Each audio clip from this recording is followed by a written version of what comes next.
Céline Dion fait de la pub pour le style occulte et théorie du genre dans les vêtements pour enfants.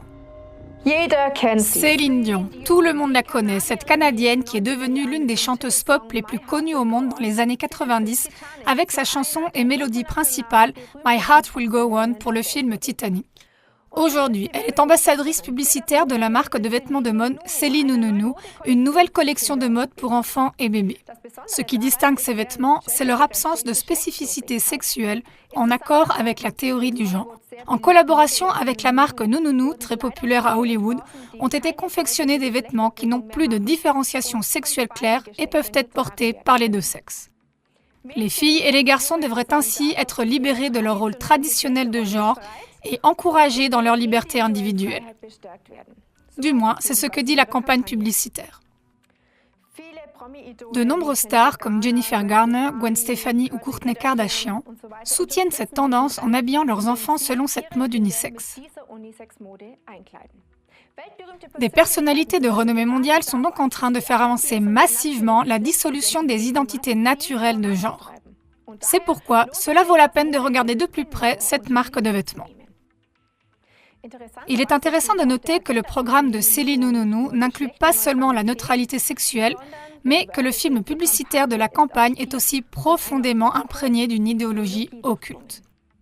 Céline Dion se faufile de nuit jusqu'à un dortoir de nourrissons et y découvre quelque chose d'apparemment inacceptable, des bébés vêtus de pyjamas roses et bleus.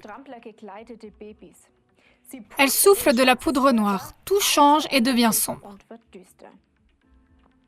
Les bébés portent maintenant des bonnets avec des têtes de mort et des pyjamas sur lesquels il est écrit « New Order », c'est-à-dire « Nouvel ordre ». Une photo sur le site web de la marque Nounou montre ce qu'elle entend par « Nouvel ordre ». On y voit un enfant dont le visage est entouré par des mains squelettiques, c'est-à-dire par la mort elle-même, cachant un œil de l'enfant.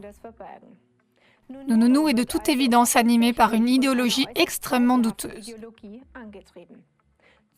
De plus, la mode est conçue d'une manière suspecte, ce qui, outre les nombreux symboles occultes sur les vêtements, indique également des manœuvres pédophiles. Par exemple, le t-shirt d'une petite fille porte l'inscription « Ho », qui est un terme argotique bien connu pour désigner une putain.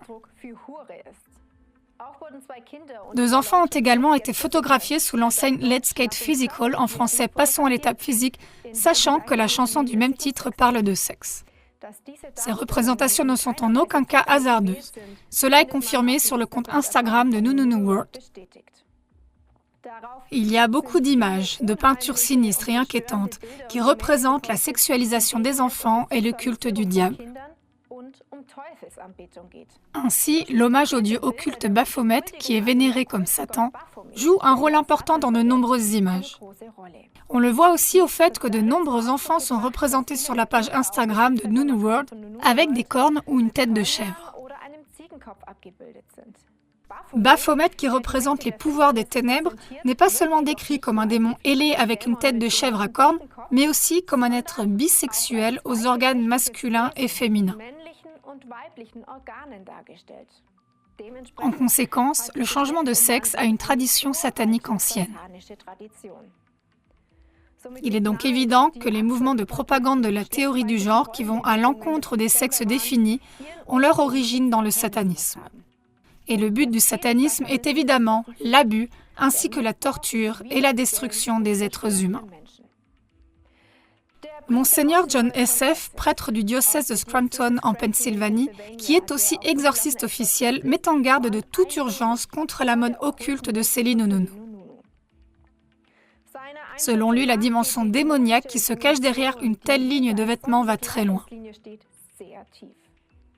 Il a confirmé auprès du registre national catholique que le flou délibéré des identités et l'évolution qui y mène sont sataniques.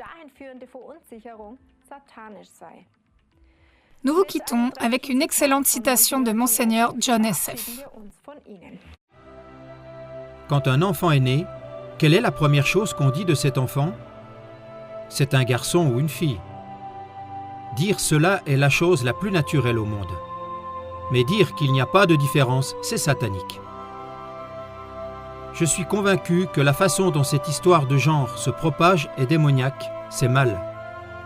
Je ne sais même pas combien il y a de genres en ce moment, mais seulement 2 d'entre eux ont été créés par Dieu.